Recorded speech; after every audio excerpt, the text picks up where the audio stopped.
من البداية كده يا جماعة، أنا اترفضت من الجامعة اللي أنا كان نفسي أخشها. هلا يا جماعة، عاملين إيه؟ يا رب تكونوا كويسين. أهلا بيكم في لافلي لوكا تشانل. أنا اسمي ملكة، والنهاردة هكلمكم في موضوع، بما إن أكتر فيديو جاب فيوز على الشانل دي هو الفيديو بتاع مينيرفا، جامعة مينيرفا. ولو ما شفتوهوش روحوا شوفوه الأول، عشان النهاردة هتكلم في موضوع انا ما كنتش عايزه اتكلم فيه بصراحه، ولكن انا حسيت ان ممكن يفيد حد، او على الاقل يطمن حد. بالذات ان الريجكشن الرفض بجد من اصعب الاحاسيس اللي في الدنيا. فمن البدايه كده يا جماعه، انا اترفضت من الجامعه اللي انا كان نفسي اخشها، اللي هي مينيرفا، اللي انا عملت عليها فيديو. الفيديو اللي انا عملته ده كان قبل الديسيجن ليتر، وانا كنت بتكلم بثقه جدا ان دي الجامعه بتاعتي، خلاص انا داخلاها. مع ان يعني الاكسبتنس ريت بتاعها 2% only، يعني النسبه اللي بتتقبل 2% من العالم كله، 2%.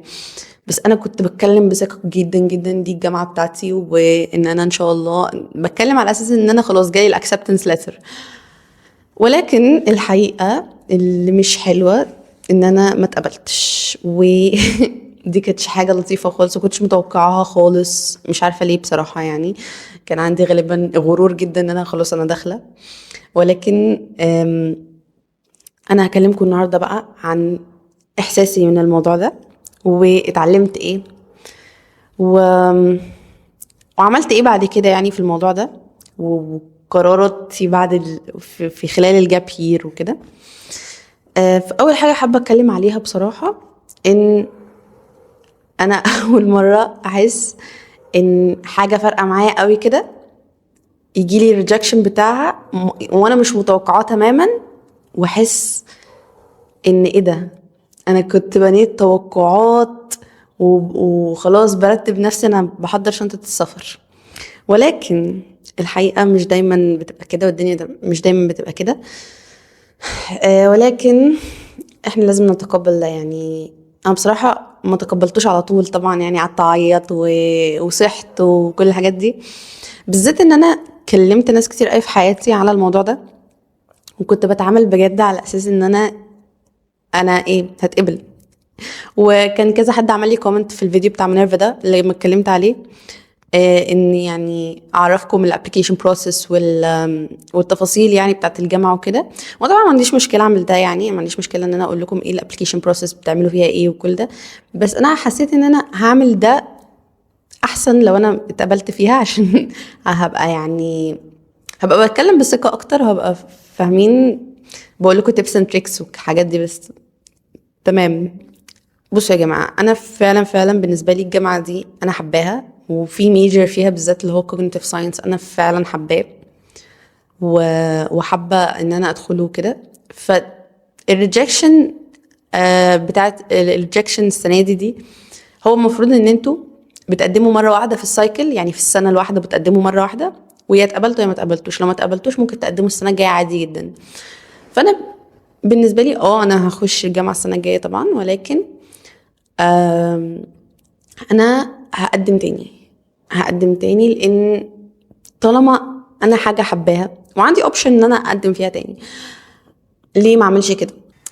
انا بالنسبه لي rejection is redirection زي ما بيقولوا، يعني ان الرفض ساعات بيبقى اعاده توجيه.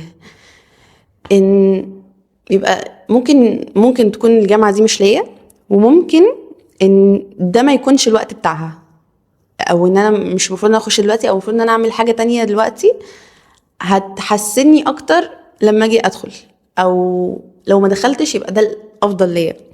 وبجد انا الاكتر حاجه فرقت معايا في ان انا اموف اون من الموضوع ده بسرعه جدا، لان الناس اللي هي بتقدم على الجامعات بره وكده وعملت الابلكيشن بروسيس ويعني غرزت في المواضيع دي، هتبقى فاهماني قوي، هتبقى فاهمه احساسي، هتبقى فاهمه ان انا تعبت جدا في الابلكيشن بروسيس، وغير كمان طبعا الاحلام اللي انا بنيتها والتوقعات اللي انا بنيتها وكل الحاجات دي وكل ده.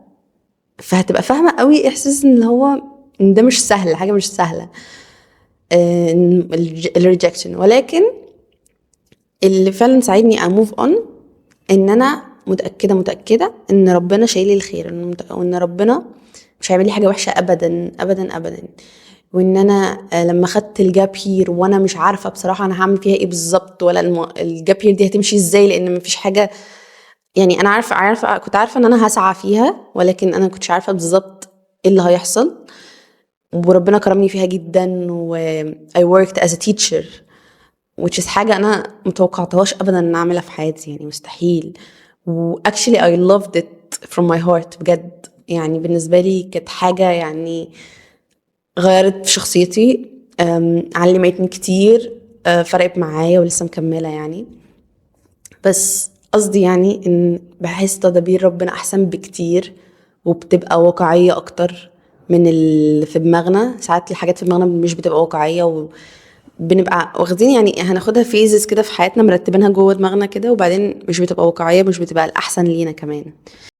حاجة كمان يا جماعة محتاجة اعترف لكم بيها، وهي ان الناس كتير قوي قعدت تقولي ما تقوليش يعني كل الحاجات دي للناس، يعني ما تقعديش تتكلمي عن الموضوع ده كتير مع كل يعني مع كل حد. يعني انا اي حد كنت بقابله كنت بقعد اقول له كل الخطط اللي انا يعني مرتباها في دماغي، وكل الحاجات اللي انا عايزه اعملها في حياتي وكده. كانوا بينبهروا وبيفاجئوا وبيحسوا ان انا انسانه خارقه ان انا بفكر كده يعني.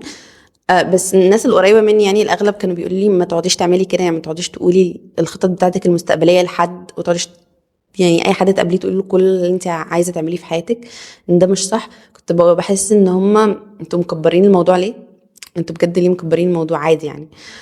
ولكن انا فهمت قصدهم، ان يعني الناس دي مش تستوعب اولا يعني مش كل الناس هتستوعب اللي انا عايزه اعمله ده ايه. وممكن نخش في نقاش ملوش لازمه في حياتي، في قرارات حياتي، في حاجات ليها علاقه بيا انا، مش ليها علاقه بالشخص ده. واصلا ممكن الشخص ده اكون انا عارفاه معرفه سطحيه، مش مستاهله اصلا ان انا اقول له كل الحاجات دي. ده ايه علاقته بالموضوع؟ علاقته بان مثلا كذا حد من المعارف بيسالوني مثلا عن الموضوع ده، عن موضوع الجامعه وهعمل ايه في حياتي وكده.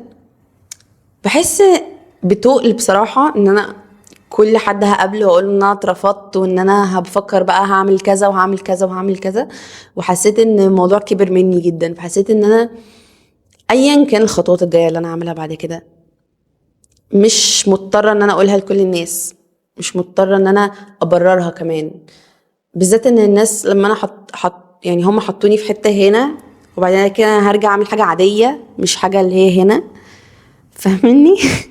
فالناس هتبقى يعني ليه اصلا اعمل ده من الاول؟ يعني انا كنت غلط من الاول ان انا ماشيه اقول لمن هب ودب كل الخطط اللي انا عايزه اعملها في حياتي، وهي لسه ملهاش اي اساس من الواقع. هي ما فيش اي حاجه من دي اتنفذت، كل الحاجات دي just goals في دماغي. فليه انا بعمل كل ده؟ ليه عملت؟ بس انا كنت بحس ان هي عشان اشارك، وعشان يمكن ده انسباير حد. وكمان عشان كنت بفكر ان انا لما احط المايند سيت بتاعتي ان ده شيء هعمله ان شاء الله، ان شاء الله باذن الله ده هيتحقق بشكل ما. هو في جزء منه حقيقي، ان انا لما مثلا اقعد اقول مثلا ده تفكيري، اتكلم عن تفكيري اكتر، اتكلم عن الاهداف بتاعتي، بس ده مع الناس القريبه مني برضو مش اي حد.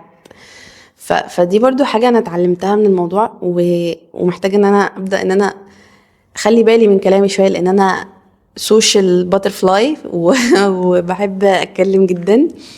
وده بيبان اصلا من اليوتيوب شانل بتاعتي، يعني ان انا بحب ارغي كتير. ان انا الفيديو ده مش عارفه يبقى قد ايه، بس اتمنى يكون قليل وبسيط عشان تسمعوه كده على الخفيف اللذيذ، وابقى خفيف عليكم. انا اصلا مفيش حاجه تانية اتكلم فيها عن الموضوع ده، انا بس حبيت اشارك معاكم واقول لكم الحاجات اللي انا اتعلمتها من الموضوع. النكست ستيبس بتاعتي بقى I'm gonna keep it private بصراحة، بس انتوا هشاركها معاكم في وقتها ان شاء الله، عشان اليوتيوب شانل دي بتاعتي دي بالنسبة لي بصراحة in my heart كده. وانا كنت بصراحة يعني مش عارفة اعمل فيديو عن ايه بالظبط، ومحتارة، وبقالي حبة كده قاعدة بتفرج على كونتنت كتير، وحسيت ان انا مش عايزه اعمل كونتنت زي حد. انا عايزه اعمل كونتنت يا جماعه، عايزه اتكلم معاكم وعايزه اشارك معاكم حاجات، بس مش عايزه اعمله زي اي حد، ومش عايزه اكون بعمل كونتنت وخلاص. انا دايما بحس ان الفيديو الحقيقي بيوصل اكتر من اي فيديو بس سكريبتد. يعني الفيديو ده ماشي، فيه فيديوهات سكريبتد انا بعملها بتبقى مفيش مشكله، بتبقى السكريبت بس بيبقى بوينتس عشان افتكر انا عايزه اتكلم عن ايه. ولكن انا بحس ان الفيديوهات الحقيقيه اللي انا بتكلم فيها من قلبي، بتكلم فيها كاني قاعده بتكلم مع واحده صاحبتي، او بكلم بكل شفافيه، دي اللي بتوصل اكتر ودي اللي بتفيد اكتر. يعني كاني حرفيا قاعده مع واحده صاحبتي وهي حست ان الكلام ده كويس، inspired her in some way. وفي في بنت انا بتفرج عليها دلوقتي بصراحه inspired me جدا جدا جدا، اسمها، المشكله مش عارفه اسمها، بس هي الاكونت بتاعها اسمه I was here before. I guess ناس كتير تبقى عارفاها لان هي she got viral دلوقتي. بس inspired me جدا ان انا اتكلم and speak my truth، لان دي الحاجه اللي بتوصل، ودي الحاجه اللي دايما كانت بتوصلني من اللي انا كنت بتفرج عليهم. هي لما يعني هي مثلا لما بتتكلم بكل شفافيه وبتتكلم كأن يعني زي ما بتتكلم في الحياه العاديه، not scripted not just for content، كل الحاجات دي. وحتى بتتكلم ان يعني bits and bits English في النص عادي، لان دي هي بتتكلم كده في الحقيقه. خلاص انا حاسه ان انا حاسه ان انا حابه اعمل ده برضو، حاسه ان انا ده بيوصل لي قوي لدرجه ان هو بيأثر فيا ان انا اعمل زيها، فاهماني؟ which is cool. وعامه انا اصلا بحب اتفرج على فيديوهات يعني اليوتيوبرز معينين، بحس ان انا بحب اتكلم، بحسهم لما بيتكلموا بكل عشوائيه كده وبيتكلموا براحتهم، بحس ان انا بستمتع اكتر اصلا، بحس ان هو انا قاعده مع صاحبتي فحابه ان انا برضو اعمل ده. It's my channel at the end of the day. ويا رب تكونوا استمتعتوا بالفيديو ده شويه و take care. I love you guys. Bye.